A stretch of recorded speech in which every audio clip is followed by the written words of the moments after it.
Jai Shri Radhe, Sab Vaishnav ko Jai Shri Krishna. Day 140 of the readings of 252 Vaishnavas, and today Varta 119 and 120. The first one, the story of one Kshatrani from Agra, Bhav Prakash. This is a devotee of Rajasi disposition. In the eternal Leela, her name is Vrajangana, who is always absorbed in her household chores day and night. When Sri Krishna returns from the forest in the evening, she has his holy sight and becomes very agitated. Afterwards, she goes back to her chores. She manifests from Madhuri and is thus a form of her divine loving sentiment. She was born to a Kshatriya in Agra. She was married off when she was 8 years old. Her husband was a sickly man, and she spent her whole life caring for him. She was 35 when he died. All the women in her family and she began to wail bitterly, but those of her caste who were Vaishnavas said, "O sister, what had to pass has come about. What will come from crying? You would be better off becoming a Vaishnava and serving the beloved Lord. Then you will not have this agony." The Kshatrani asked them to guide her as to how to become a Vaishnava. They told her, "In a few days, Sri Gosaiji will be coming here. We will tell you when he arrives. You should take shelter in him, be his disciple, and begin to serve a Swarupa of the Lord." Kshatrani agreed and asked to be told when he arrived, and that she would definitely ask to be his disciple. Some days later, Sri Gosaiji arrived there from Natadwara. Sri Natadwara, her caste ladies told her that he was there. Now if you want to go take refuge in him. She approached him and said, "O Maharaj, please accept me into your service." Sri Gosaiji initiated her with the Lord's name on that very day, and the next day he granted her the Brahmasambandha initiation. Part 1. Having been initiated, the Kshatrani requested Sri Gosaiji to grant her wish to serve the Lord by giving her one Sri Thakurji. He granted her one Swarupa of the child Krishna and taught her how to serve him with both daily rituals and for special festivals. She began to serve him. However, her mind was always occupied with worldly matters. When she got up in the morning, she would think, "Let me first of all spin 4 bundles of cotton, and then I will go and meet so-and-so." She was always late starting her seva. Some days later, Sri Gosaiji again visited Agra. Her Sri Thakurji then told him that her mind was always engaged in worldly thoughts. That night, she settled her Sri Thakurji down to rest and went to see Sri Gosaiji. He said to her, "If you are finding it difficult to properly serve your Sri Thakurji, then you should give him back to me. Why are you always late in your seva? Because you are tied up in worldly matters." The Kshatrani answered him, saying, "O Maharaj, from now on I will start my seva at the appropriate time." Even after all this, she was still late in starting her seva. Sri Gosaiji told the other Vaishnavas of Agra, "That lady has one Sri Thakurji's seva. You must now take over his seva." They asked their Guru, "O Maharaj, how will she ever allow us to take over the seva of a Sri Thakurji?" Sri Gosaiji said, "After some days, Sri Thakurji will no longer accept her seva. The obstruction will be caused by anxiety." Bhav Prakash. The meaning of this is that there are 3 main obstructions in seva: anxiety, hindrance, and selfish enjoyment. Hindrance is caused by anxiety. From this proceeds selfish worldly enjoyment. Sri Acharyaji has explained in length that divine souls must use their intelligence to renounce these 3 obstructions in his Seva Phalam treatise, The Rewards of Seva. Part 1 continued. Some more days passed. One day, some hours into the morning, the Kshatrani was spinning cotton when some bricks fell from the ceiling and broke both her hands. Hearing of this, the Vaishnavas came to her house. The Kshatrani requested them to take her Sri Thakurji with them to serve. The Vaishnavas brought him from there to their own house.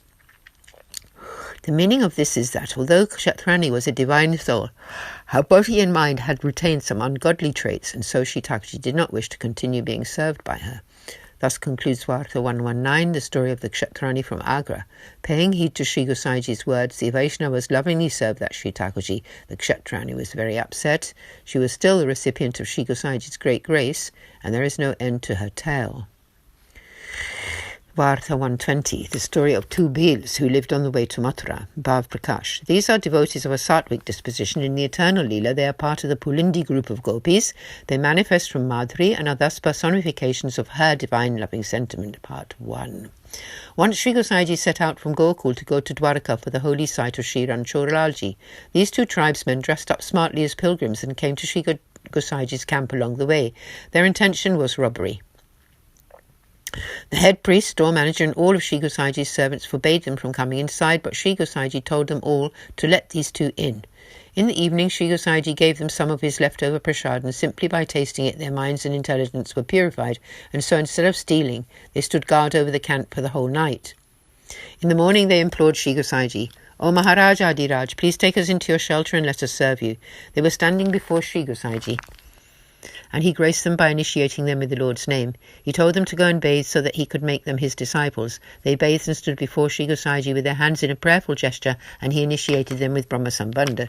Having been to have the holy site of Sri Ranchodalalji in Dwarka, Sri Gosaiji returned to Gokul, and the two Bhils accompanied him and kept guard over the camp.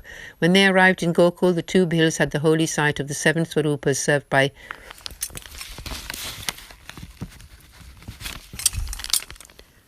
the Vallabh lineage, Sri Vallabh lineage holders, members of Sri Gosaiji's family, and also bathed in Sri Yamunaji. They were so happy. They stayed with Sri Gosaiji in Gokul for some days, and then asked his permission to go to have the holy site of Sri Govardhanachi and further to travel around the whole of the Vraja land. Sri Gosaiji gave them his permission. Then they set off. First they came to Sri Giriraji and climbed up to Srinathji's temple, where they had their holy sight of the Lord, and praised their fate to have been graced by Sri Gosaiji to have such a joyful sight of the Lord. They were so happy. They pondered thus and said, otherwise we would have remained such rascals with corrupted minds, and we would never have experienced such joy. When they had completed their tour of Vraja, they returned to Sri Gosaiji in Gokul and prostrated at his feet. They asked permission to return to their home.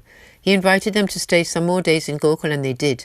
They regularly had the holy sight of the 7 Swarupas as Sri Vallabh's descendants, and listened to Sri Gosaiji giving divine discourses. They addressed him, O Maharaj, with your grace we have experienced great happiness. Otherwise for such reprobates as ourselves it was not written in our fate to have such joy. Please now allow us to go back to where we come from. Sri Gosaiji agreed. They gave him some sizable donations, and he gifted them each one of his prasadi upper garments, put them round her necks himself, and sent them off. He gave them great grace, and then they went home. On the way they came to one Brahmin's house who was having a celebration. The two Bhils camped at a nearby lake. When he saw their tulsi neck beads and their forehead marks and recognized them to be Vaishnavas, the Brahmin invited them to his house to partake of Mahaprasad. The Bhils told him that they did not accept prasad from anyone's hand.